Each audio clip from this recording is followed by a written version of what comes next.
Welcome to Relaxing with Watercolor. I'm Anna. Today we're painting a prickly pear. If you like cacti or if you're having a prickly day yourself, this one is for you. For this project you'll need watercolor paper, a watercolor brush, a watercolor palette, water, and artist pens if you want to do some detailing at the end. To start our prickly pears, I've picked a pretty magenta color for the base. We'll layer green on eventually, but this will give the painting more depth and interest. Prickly pears grow in clusters, and the individual segments are kind of paddle-shaped. I like to hold my brush vertically and dab at the paper, fanning out the angle a little bit each time. I think the result is pretty true to form, and this short, repetitive action can be very cathartic. Personally, I love painting cactuses when I've had a stressful day. Right now I'm placing small groups of prickly pear segments across the middle of the page at random. I'm going to keep a little extra space between them to get an overall cluster shape established. Later we'll fill in those white spaces a bit more, but for now, let's paint our random paddle clusters. One more thing I'd like to mention is that I'm painting blooming prickly pears. So you'll see an extra small paddle topping some of the groups. Those will be flowers eventually.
I'm liking the general shape of this prickly pear cluster, so I'm going to start filling in some of those white spaces by painting bits of paddles behind the existing ones for a layered look.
I let the magenta layer dry a bit, so now let's add some green.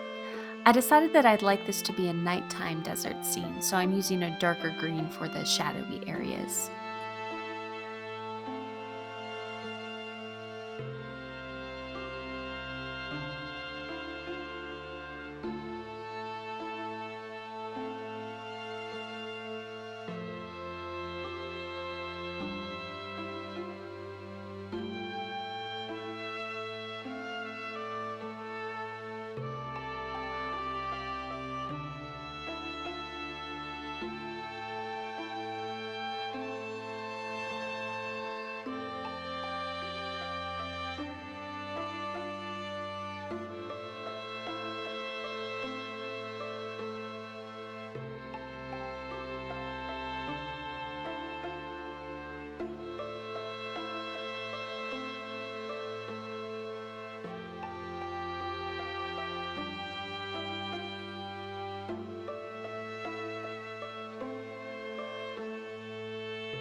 For the areas at the top or the more exposed paddle areas in the middle, I'm using this gorgeous teal color.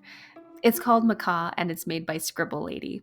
And this is a non sponsored shout out, but if you are in need of high quality watercolor supplies, Scribble Lady is a great source. You can check it out at scribblelady.com.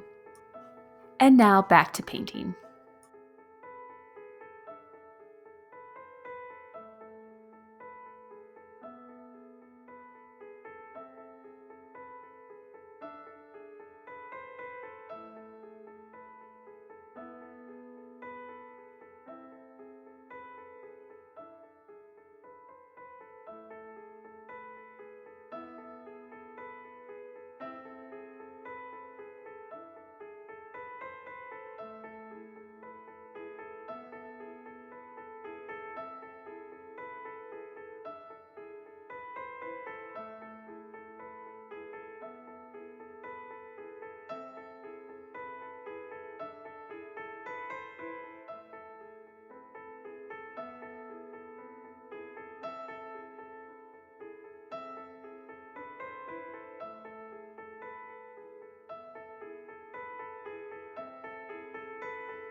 Alright, next I'd like to layer some orange over my flowers.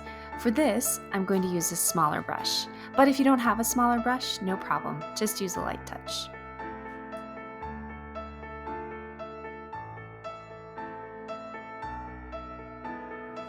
It looks like I got a little extra water on one of my flowers, so I'll lightly dab off the excess liquid with a paper towel.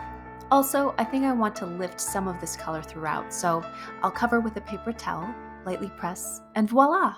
I like it, not quite so dark. I want to create a light shadow around the bottom of the prickly pear cluster, so I'm loading some water on my brush and teasing out some of the color from the base of the cluster.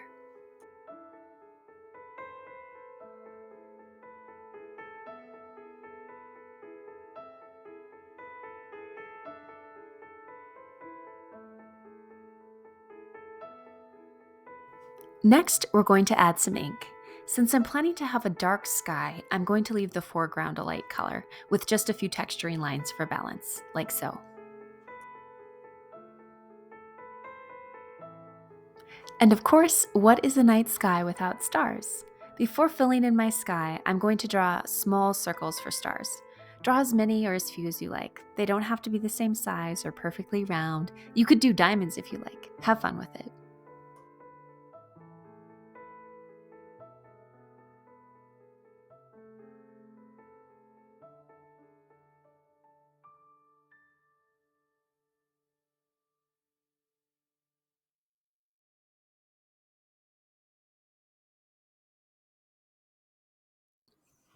All right, the sky has been sprinkled with stars, so now it's time to fill in the rest. For larger surface areas like this, I usually use a brush pen. It goes a little more quickly, but if you don't have one, a fine-tipped pen is great. Personally, if I've had a really bad day, I'll use a fine-tipped pen anyway to scribble all that frustration onto the paper and turn it into something beautiful.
It is officially nightfall in our desert. Lovely. I'm going to grab a fine tip pen now and fill in any remaining white space in this prickly pear cluster. We're almost finished.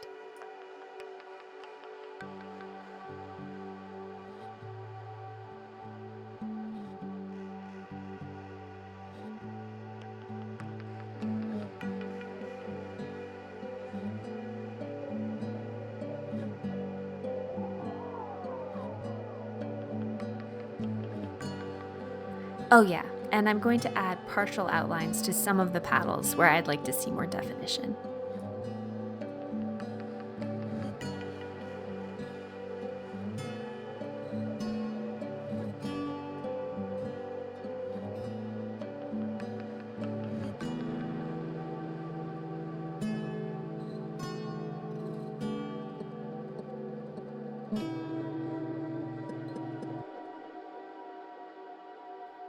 And that's a wrap. Don't forget to sign your piece. Thanks so much for creating with me today. And if you've had a stressful day, I hope you've been able to leave some of those prickles on the page. Until next time, take care.